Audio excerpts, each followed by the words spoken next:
Hello and welcome. I'm Dr. Megor, and this is a brand new episode of my Belle Chronicles. Today, I'm going to be taking you on my first trimester journey, right? And we're going to talk about some things that I encountered in the first trimester, how I handled them, some new things that I learned, and things that I also hope that you can learn from and can make your journey even more seamless. All right? Ready? Let's go.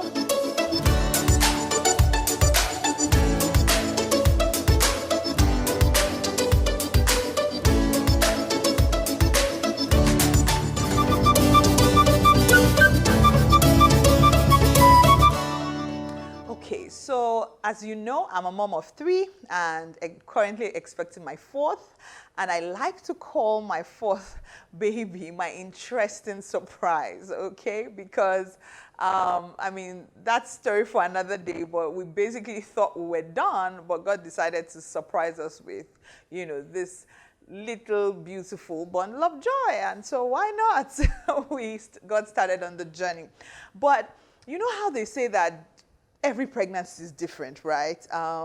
And people would usually say that if you have, pregnancies later on in, in your age, like your reproductive age is much different from before and all of that. Anyway, I can't say that this was different. In my own opinion, I had, different experiences that I hadn't had before. The first one was that I experienced quite a bit of bleeding in the first trimester, right? And it was really scary because it wasn't just spotting. Spotting is when, you're seeing on your panty liners or your pad, just a bit of that. And that can come from implantation. Sometimes when the newly formed embryo is actually being implanted in your uterus. And at that time, you probably don't even know you're pregnant and that's happening. But this happened a bit later. I already knew, and then started to experience this bleeding for a while. And then when I went to do my own study, I actually found out that it's pretty common amongst women, and then it happens sometimes for different reasons, okay? It could be anything, usually post-coital, that is just following sexual intercourse with your husband. For example, you could find out that you're bleeding. It could be because at that time the cervix is really tender, a word would say, friable, for example, and anything touching it, just causes it to bleed. That could be it. And it could also be for some unexplainable reasons, okay? Look out for the video that I do with my gynecologist on this particular topic, and she gets to talk more about what it can be. But the long and short of the matter is, if you find yourself bleeding at any time in your pregnancy, please, you need to see the doctor. So I was bleeding before my 12-week mark, right? The first trimester is the period from 0 when you conceive and get pregnant to about 12 weeks after. Typically, that's what we call the first trimester. The 12-week mark is usually the time where you start your hospital visits properly for your antenatal care, right? But if this happened, for me, it happened before the 12-week mark. And so I had to go to the hospital before then. And it's pretty good. And I actually advocate that if you have access and you're able to, you should actually go before then, because there are lots of things you can also find out at that time. Number one, you want to know that, the baby is well situated. It's not an ectopic pregnancy. An ectopic pregnancy is any pregnancy that is planted in any other pathway, of the reproductive system, or sometimes, very rarely, even outside, that's apart from the uterus where the fetus should be implanted. And that can cause bleeding, and then later even rupture, for example, if it's in the fallopian tubes, all of that. So when you know you're pregnant, let's say you've taken a test using a urine test or a blood test, and it's positive, you can actually, go to the hospital to go and do a scan, make sure that the baby's in the right place and everything is fine, which I did. And I found out that our baby was fine, everything was fine. And so my doctor said, okay, nothing to worry about, but she gave me a pelvic rest, right, for a while. And that means no action whatsoever, no sexual intercourse, until she says so, right? It's usually for a period of time, just to make sure that you're okay and you're out of the woods, and then you could resume activity. Okay.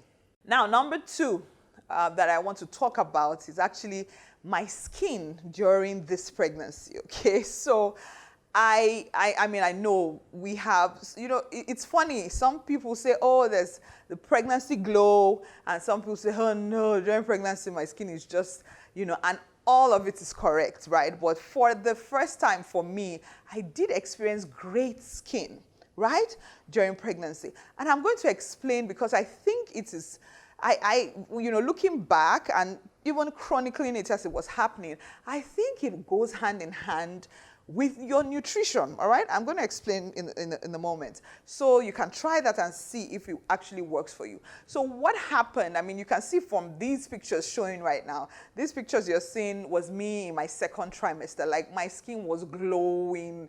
I was, it was popping, like they would say in Nigeria. I was like, I felt like a different person. What's going on? Because even before my pregnancy, my skin was not that great, I can tell you. And honestly, what I was doing for direct skincare was just using my normal, moisturizer, St. Ives lotion, and then using Dudu Osun, that's a black soap. And then I was using, for my face, I have this Eveline face cream. The face cream just basically contains hyaluronic acid, which helps to moisturize again and all of that. So it was really basic, okay, really basic. But my skin was really glowing, and I got a lot of questions to say, what are you doing? What are you using? What are you? And it got me thinking to start, because I was like, well, I'm not using anything, anything major and out of the ordinary, right? And it got me to think. And here is what I think I found. Now, from my first trimester, I had these very funny cravings and adverse reaction to food, which I hadn't had ever in any of my pregnancies before. So for the first time, I just felt I hated anything that was not really healthy. I don't know how to explain it, but yes, that's what happened. So any fizzy drink, any processed food, any fried food, any pastry, I wasn't having it. This is me. I mean, these are things I usually like, and for most of us, they are things that you struggle to stay away from, right? I couldn't come near it. I couldn't smell it. I couldn't taste it. If I, forced myself to be like, oh, I've not had a Coke in a while, let me do this, afterwards I'll feel terrible, and I couldn't even take so much, right? So just systematically, not because it was something I was trying to do, but I cut out all those things from my diet, right? And guess what I was craving? I was craving lots of water.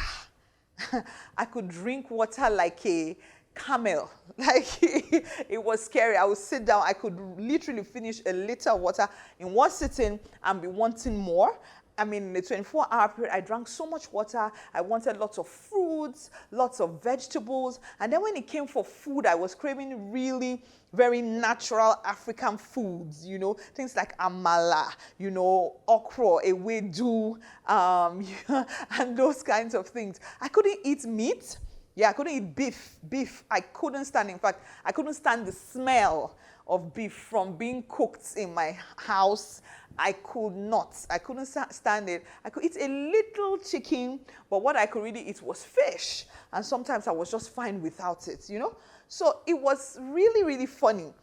And here's why I think it was probably connected to the way my skin, looked. I mean, all of us know that skincare starts from inside out, right? And for the first time, maybe ever, I found myself being able to drink a lot of water, like as much water as I needed for the day and probably even more, take a lot of fruits and vegetables and just really eat healthy, stop eating processed foods and stuff like that.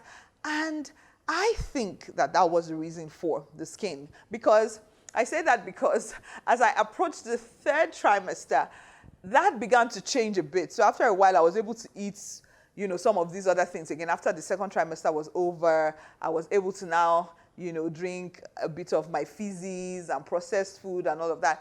And I think that I can see the difference in my skin. My skin doesn't look as great as it did, in the early period, for example, right? And so basically, I think that if it's something you could try. I mean, you don't even need to be pregnant to try it, right? But try it if you want to have really nice, luscious and just glowing skin. I intend to continue to do that after my baby's here. So, here's cheers to trying. Let's see how it works out, right?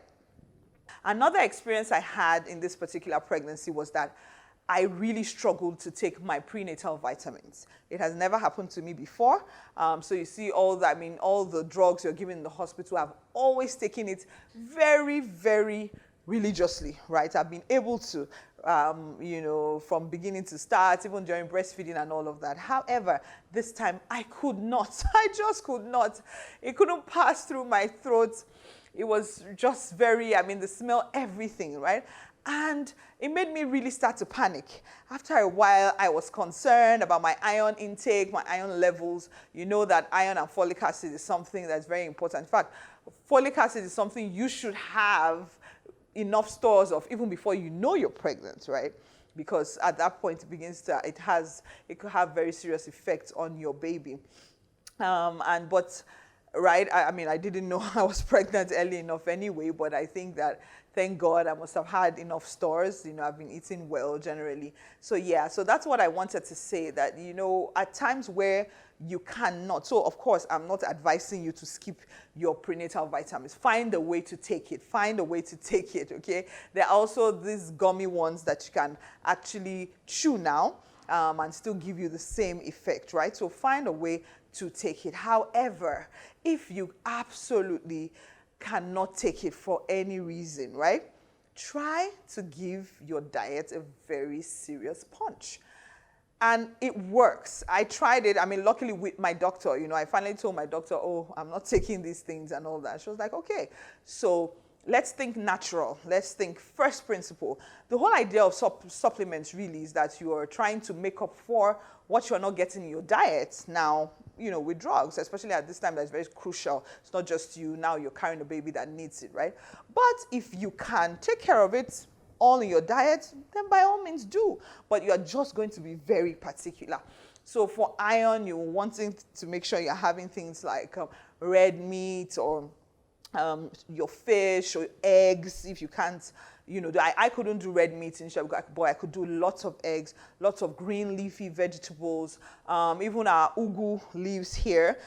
When you get them and just wash them out and clean them and then wash the leaves out to get the green water around here, said to be very, very, iron packed for a lot of us. So I know people who have had anemia and struggled, with taking medication, actually going on this very religiously and having to build their blood levels back up. As something that you can do, and just making sure you're eating very healthy, eating potatoes, sweet potatoes,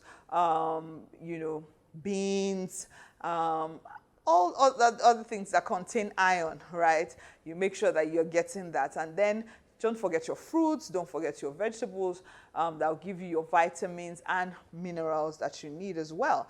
And then just stock up, just load up on the water. So with all of this and making sure that you're getting everything you need, rest is another important part. I don't know if I forgot to mention the fatigue that goes on in your first trimester and second trimester for me. And sometimes you might wonder, why am I so tired? Why all of this? It's because your body is working overtime to create this little piece of wonder. I know it's at this time it's really, really tiny, but a lot is going on. A lot is going on in developing a full human being inside of you, and that's why you feel so tired. However, with the right kind of nutrition, with enough rest and exercise, you should be okay.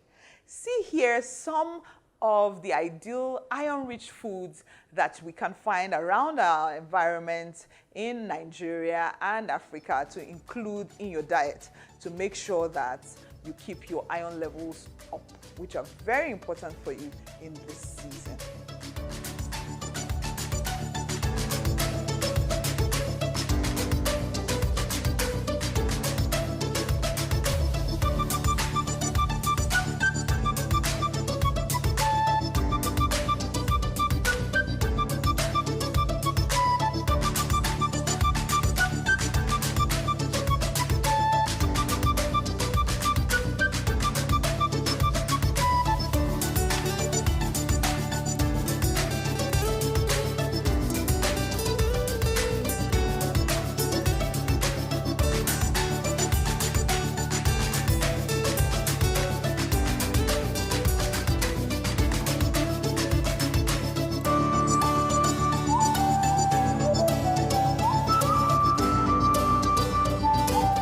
I hope you've been able to learn a thing or two from this video today.